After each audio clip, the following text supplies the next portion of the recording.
और उनकी बात पर भी डॉक्टर पात्रा। मैं प्रियंका गांधी जी ने क्या बोला वो सवाल सुन नहीं पाया क्योंकि आदरणीय दर्शन जी बोल रहे थे। आप रिपीट कर दीजिए क्वेश्चन। उन्होंने कहा है कि प्रधानमंत्री अहंकारी राजा की तरह बर्ताव कर रहे हैं।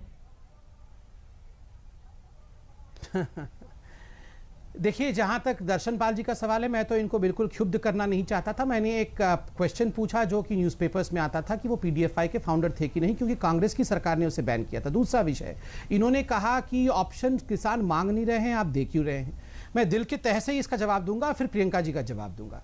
दर्शनपाल जी, इस देश में अनेकों वर्षों से और इन्हीं मैंने ये कहा ही नहीं मांग नहीं रहे थे, क्यों मैंने ये बात ही नहीं, पात्रा जी मैंने ये बात नहीं कही है। दर्शनपाल जी, मैंने ये बात नहीं कही। आपने कहा कि ऑप्शन क्यों दिया, और आप मैंने जो कहा, मैं समझ लिया दर्शन। मैंने जो कहा है, मैंने जो कहा है वो कंपैरिजन में कर देता हूं।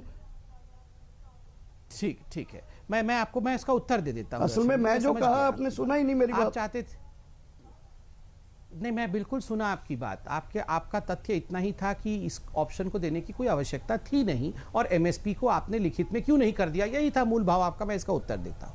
देखिए, जहां तक इस देश का सवाल है, हाँ, तो एमएसपी है तो मंडी, जो अगर हमारी मंडी है एमएसपी हमको मिलेगा तो प्राइवेट मंडी का जरूरत क्या है। एक बार उनकी बात हो जाए सर, मैं फौरन आपके पास लौटूंगी। मैं जवाब रख लूं। ठीक है, जल्दी से संबित अभय दुबे जी भी कुछ कहना चाह रहे हैं, बाकी के भी मेहमान हैं। एक बार उनकी बात सुन लीजिए आप, दर्शनपाल जी। संबित पात्रा। देखिए, मैं दर्शन जी को भी बोल रहा हूं और चित्रा जी, मैं करोड़ों हिंदुस्तान की जनता से एक सवाल पूछ रहा हूं। मैं बहुत साधारण कार्यकर्ता हूं पार्टी का, मगर दसियों साल से हम डिबेट में एक ही विषय पे डिबेट करते थे कि ये बिचौलिए जो हैं इनको कब हटाया जाएगा, जो किसान का आय होना चाहिए वो डायरेक्टली उसके जेब में कब आएगा, आखिरकार बीच में ऐसे लोग क्यों हैं जिनके जेब में पैसा चला जाता है। चित्रा जी, मैं देश से पूछना चाहता हूँ, ये स्टेटस को ही हम मेंटेन रखेंगे क्या, या फिर केवल डिबेट ही करते रहेंगे। एक व्यक्ति आता है, साधारण परिवार से आता है, नरेंद्र मोदी, और जो प्रधानमंत्री बनते हैं, बनने के बाद वो भरसर क्या हो जाएगा। वो अगर ये किसान कानून में कोई बदलाव नहीं लेते तो भी उनकी पॉपुलैरिटी रहती।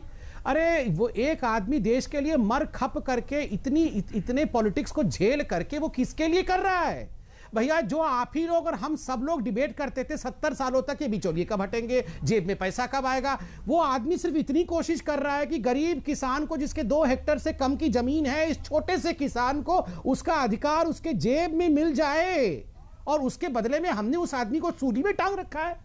उस आदमी को रोज हम, कोई बोलता अहंकारी है, कोई बोलता राजा है। देखिए, अरे ये प्रियंका गांधी, ये प्रियंका गांधी से पूछिए। प्रियंका गांधी नहीं, आप प्रियंका गांधी, आप ही लोगों ने घोषणा पत्र में कहा कि हम ये सारी चीजें करेंगे।